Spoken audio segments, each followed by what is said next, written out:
Welcome back to Phil on Gold. This is a continuation of the series where I make a ring, silver ring, with a nice big stone in from start to finish. Okay, last time, if you remember, we cut a little piece out of here and out of here to give us that kind of a silhouette. Okay, the reason for that is this is quite a wide band, quite a wide shank, because it's got to take quite a nice big stone.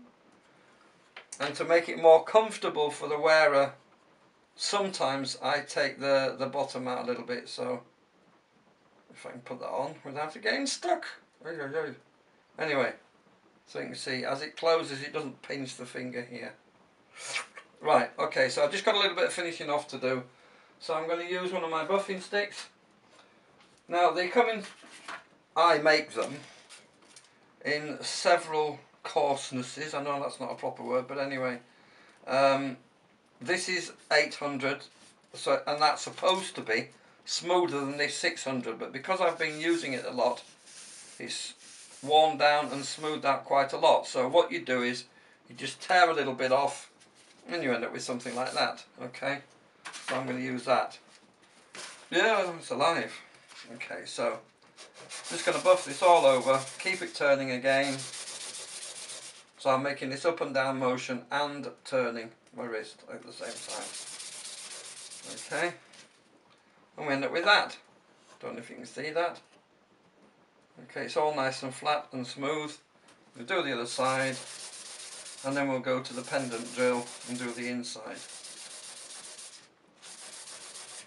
Okay, that's not so bad and not so great. You want to take time and care over your jewellery, guys, ladies.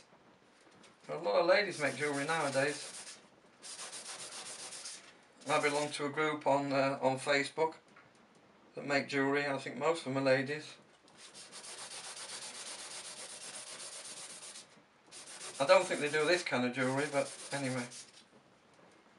Okay, so that's not too bad at all.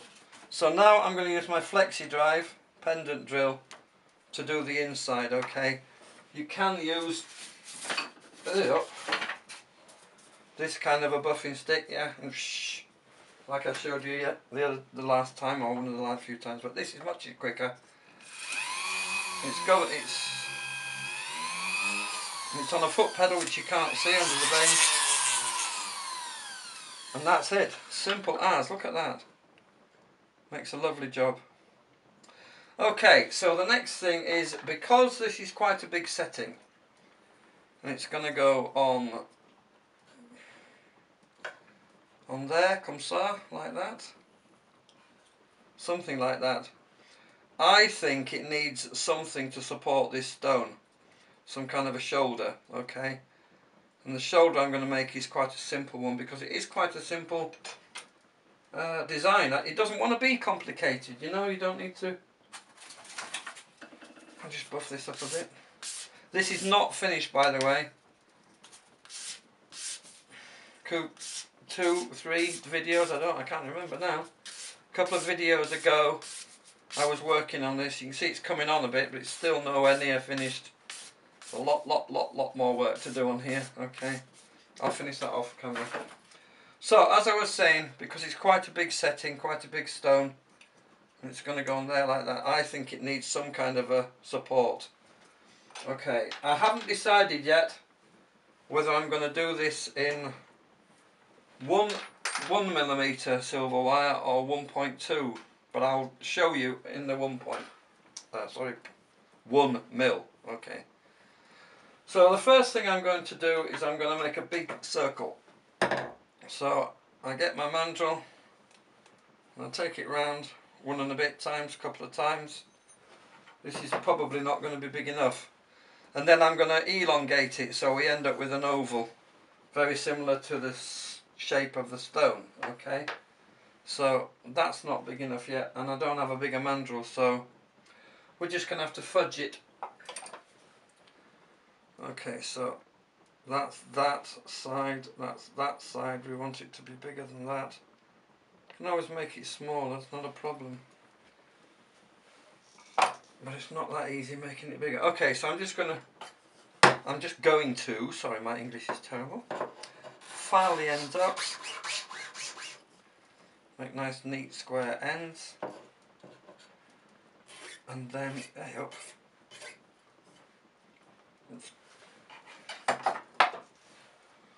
Okay. Don't want to distort it any more than necessary.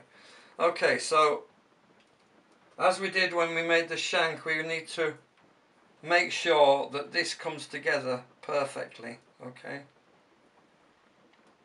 And what you need to do is you need to push it past a little bit and then bring it back and let the tension of the metal hold it. Okay. Put a little bit of flux on it. Still haven't found out what this jollopy is, you know, that I use, but I will for next time.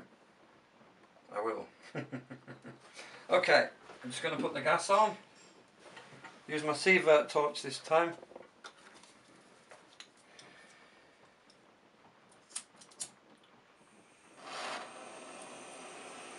Okay, if I turn this off it might help you see it a bit better. Okay, so I'm just going to put a little bit of solder. I'm looking for a little piece. Don't want anything massive.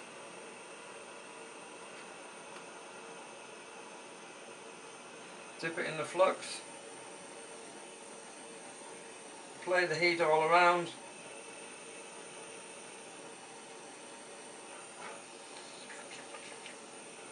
Come on.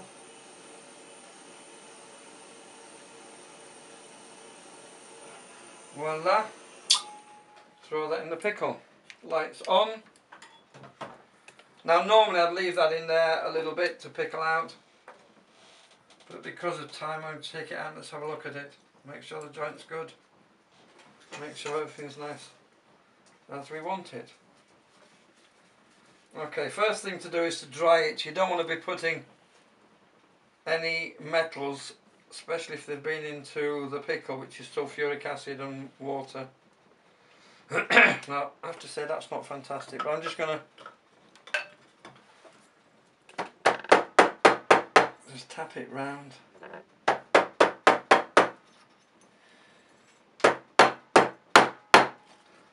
Okay, now I want to end up with an oval shape. Okay, I don't know if you can see this here. The soldering joint is there, okay.